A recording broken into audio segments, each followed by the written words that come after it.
I'm giving a message today, and as you guys probably notice, every time I give a message, it's usually I start with a bit of a story, but then I usually ask you questions.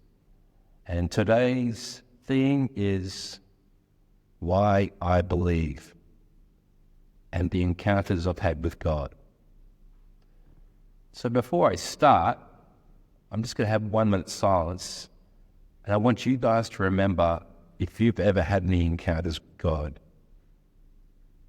That means in any possible way. It doesn't mean like Paul was knocked down by a lightning bolt. If anywhere you had a quiet moment in your life where something, where God spoke to you or something really just woke up inside of you, I just want you to reflect upon that. So we'll just have a 1 minute silence, and then I'll get started.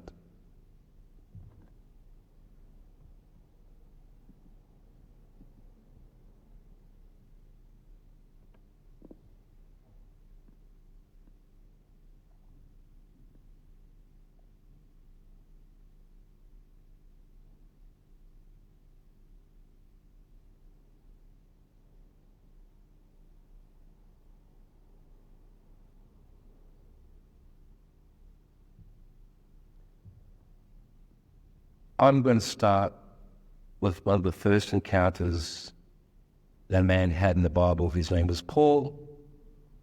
We're all familiar with him. It's probably the one most noted, and thus today's little message I'm giving was actually inspired by me and John having a beer yesterday and talking about encounters with God. And of course, the large resounding one in the Bible is the road to Damascus. We're probably all familiar with that, is that right? Yeah. So I'm just going to read you very briefly his encounter, and then we'll get started. Acts 9:3. He set off, and when he got to the outskirts of Damascus, he was suddenly dazed by a blinding flash of light. As he fell to the ground, he heard a voice, "Saul, Saul, why are you out to get me?" He said, "Who's your master?" "I am Jesus, the one you're hunting down. I want you to get up and enter the city. And in the city, you'll be told what to do next." His companions stood there dumbstruck. They could hear the sound, but couldn't see anyone, While Saul, picking himself up from the ground, found himself stone blind, they had to take him by the hand and lead him to Damascus. He continued blind for 3 days. He ate nothing and he drank nothing.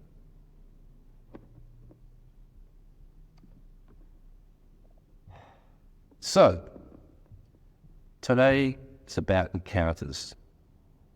And I thought I'd start off by probably, like Joe did last week, I was a bit inspired by him talking about his faith journey. I'll probably give you a brief account of my faith journey and where I'm from, and et cetera, et cetera. And then I'll go into some of the encounters I've had, and then I'd like to hear something from you guys. So, very briefly, I was born in Bathurst, and I lived there till I was about 6 years of age. Moved to Narrandera for a year, moved up to Brisbane when I was about 6 or 7. I was brought up in a Presbyterian family. My family obviously worshipped here at this church. My family were the Matthews, my mum's side. And from there I had a very basic introduction to the idea of Christianity. And I often look back and think, as an adult, did I believe in God? And yes, as a child I did. But I do remember one day where I stopped believing in God because of a little incident that happened, and I'll just go into that. When I was 12 years of age, I had a pet frog, a little tea tree frog up in Queensland. His name was Ernie. And I loved my little frog. I used to talk to him every morning. I used to have him beside my bed in a little bowl and a bit of water. Anyway, my sister, well-intentioned, came and said, "Oh, go change some water." And I'll just go to the kitchen tap. And I remember saying, no, don't do that, because I know quite often when you turn the kitchen tap on, if you've had hot water on, hot water comes out first. And of course, she went up there well-intentioned and she turned on the tap. The hot water came out. We killed my little tea tree frog, Ernie. And I remember being quite discouraged by that. As a 12-year-old, that little frog was my little friend. It's like having a pet dog or a cat, maybe. And then I remember taking his little body out of the bowl and sitting in the back stairs late at night. And I just said to God, if you're out there, I want you to bring back my little frog's life. So I stayed out there and I prayed. And as you can imagine, the answer was no. The frog was dead and it didn't come back to life. And I think in my little heart at that time, I just thought, well, there must be no God. Another encounter, 17 years of age, because I used to go to your own church in Brisbane. We had a thing called activity camp at a place that, was it Mooloolaba? Anyway, we had this big old Yarn Church campsite. It was an amazing time. We spent a whole week in the holidays hanging out with each other, playing games and learning. And of course, every day we had our Bible readings in the morning. And at the end of the camp, they had a thing called altar calls. Does anybody remember altar calls at all? No? Yeah, Alan? Back in the 70s and 80s, they were big things back then. We used to do these altar calls and somebody played some music and we all met. And it was a summer camp, of course. We were all in our togs and bikinis and all that stuff, sitting in the hall. And I was sitting there, and this young guy got up and spoke and gave a testimony. And at the end, he says, "All right, for any of those who want to come up and experience Jesus, then come to the front, and I'll pray for you." We all sat there silently. And I remember this girl, Lisa Huxley, who was just in front of me, got up, and I had a bit of a crush on her. She got up and walked down the front in her bikini, as it was back in those days. And I remember just getting up and following her like a 17-year-old boy, not having no idea what forces were attracting me. And I went down the front, and then she went off to the side and people prayed for her. Then these two guys came to me and said, "Do you believe in the Lord Jesus Christ?" And I said, "I don't know." And then they said, "All right. Well, I'll tell you what, read John. Have you got a Bible?" I said, "Yes, I do. And we'll call you up and we can share and discuss what you've read in the book of John for the next 3 weeks." So I did that. Now, at that time, I don't believe I was a Christian. I think I was probably somebody asking a lot of questions, being a teenager, probably more interested in girls and music, whatever you were at that age. It wasn't until when I was about 24, my mother had cancer. And I think my mother used to ask me to pray with her that she has a miracle to be healed. I don't think I had much of a faith in the Lord back then, but I did pray with her. But, of course, she died. And I remember she died a very painful death. And she didn't want to die. And I remember that impacted me as a young boy or young man. And I remember thinking, how could a God let us suffer so much? The morning she died, I woke up. And I remember the morning quite clearly. I woke up with my heart changed. From being somebody who was probably a non-believer, I wasn't necessarily an atheist. I just didn't have anything in my life to show there was a loving God. Now, that morning, everything changed. And I can't tell you what really happened, but I knew I woke up, and for 24 hours, I saw eternity.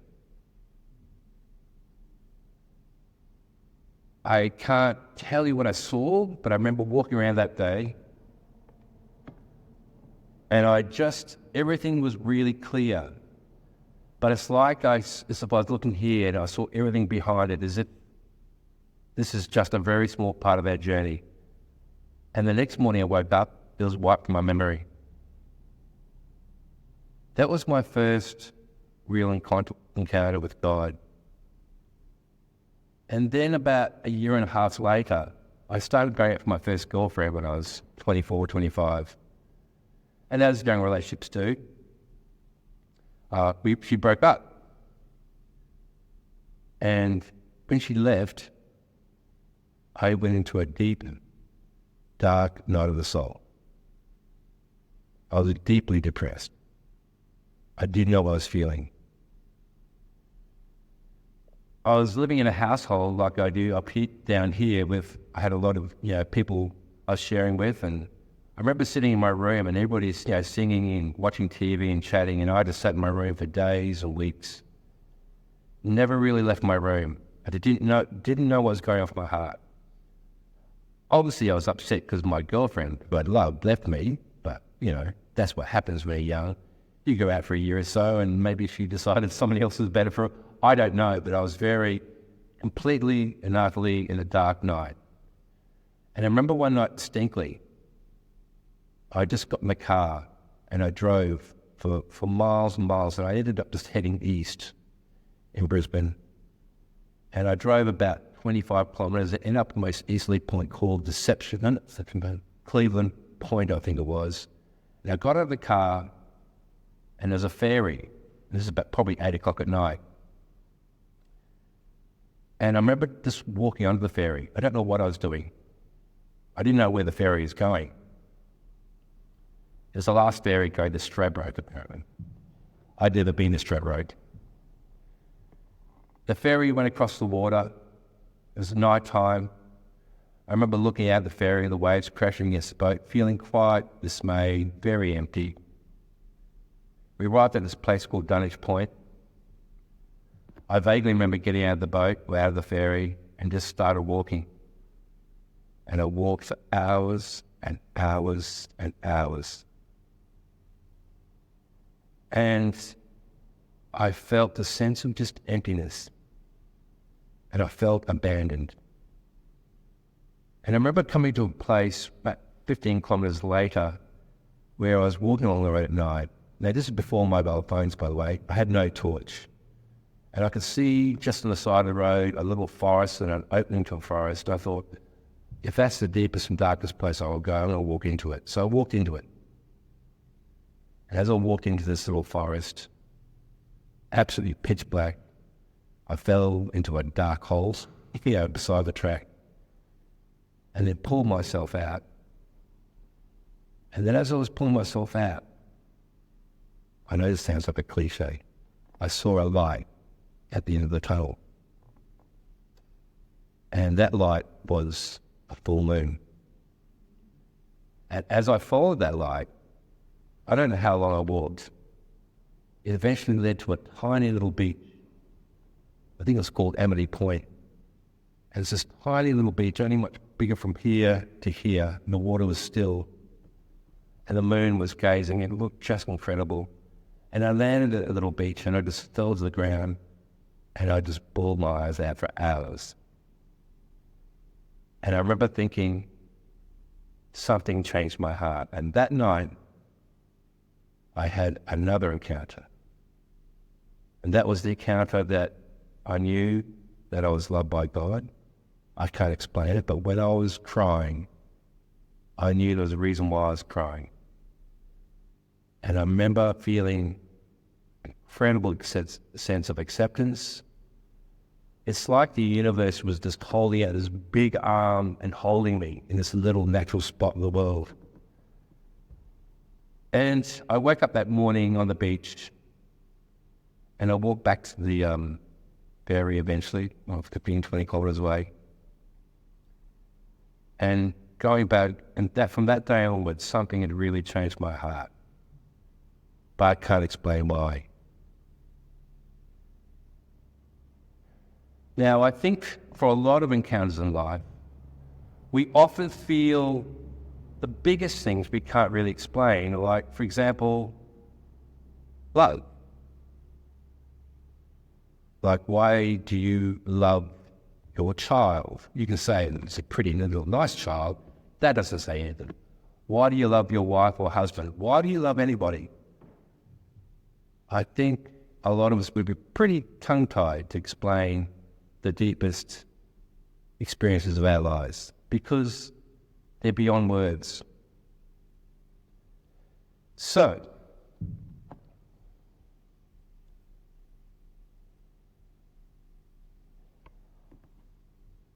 I was going to pull us back to a book that my mother gave me when she died, a man by C.s Lewis. As you guys probably have heard of C.s Lewis, he wrote many great books. I love the Narnia series.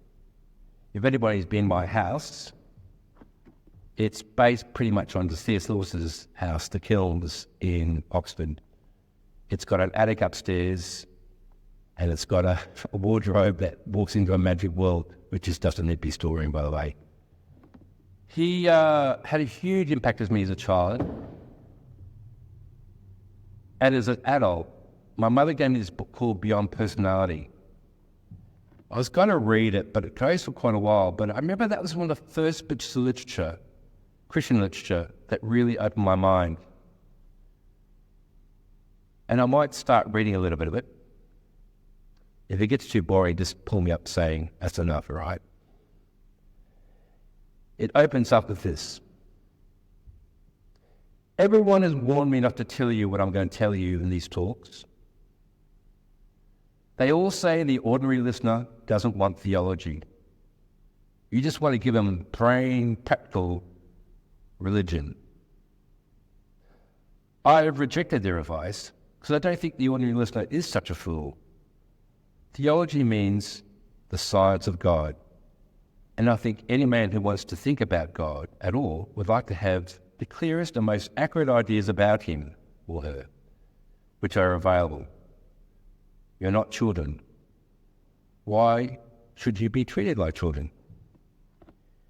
In a way, I quite understand why some people are put off by theology. I remember one time I was giving a talk to the RAF crew. An old, hard-bitten officer got up and says, I've no use for all that stuff, but mind you, I'm a religious man. I know there's a God. I felt him out and alone in the desert at night. I had this experience, this tremendous mystery. And that's why I don't believe in all those neat little dogmas and formulas about him. To anyone who's met the real thing, they all seem packing, pedantic, and unreal. Now, in a sense, I agree with that man. I think I probably had a real experience in God in the desert. And when he turned from that experience to Christian creeds, I think he is really turning from something quite real to something less real. In the same way, if a man has once looked at the Atlantic from the beach and then goes and looks to something less real, like a picture book, it's a bit like theology is like a map. The map is only a coloured piece of paper, but there are two things you have to remember about it. In the first place, it's based on what hundreds and thousands of people have found out by sailing the real Atlantic. In that way, it has behind it masses of experiences, just as the real one as you could have had from the beach. Only while yours could be a single isolated glimpse, the map fits all of those experiences together. In the second place, if you want to go anywhere, the map is absolutely necessary. Now, this goes on quite a while. I'm just going to try and tell it down, but what really moved me was this sentence. It says, well, theology is like a map, merely learning and thinking about Christian doctrines.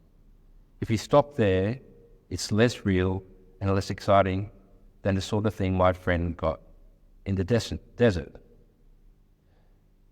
I think that's probably enough to explain. If you want to read Beyond Personality, it's on PDF, on free on the Google. What I got from that was talking about this man who had an experience, an encounter And I'll put it to you guys and see if you can think of anything you'd like to share with us where you had an encounter that made your heart feel open, or you saw some truth, or experienced something of love, or anything at all. I'm now heading over to you guys. Scary.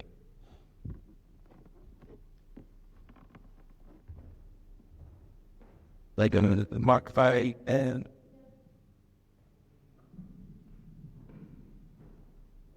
I can see you all sit there thinking, what a bit scared. Huh?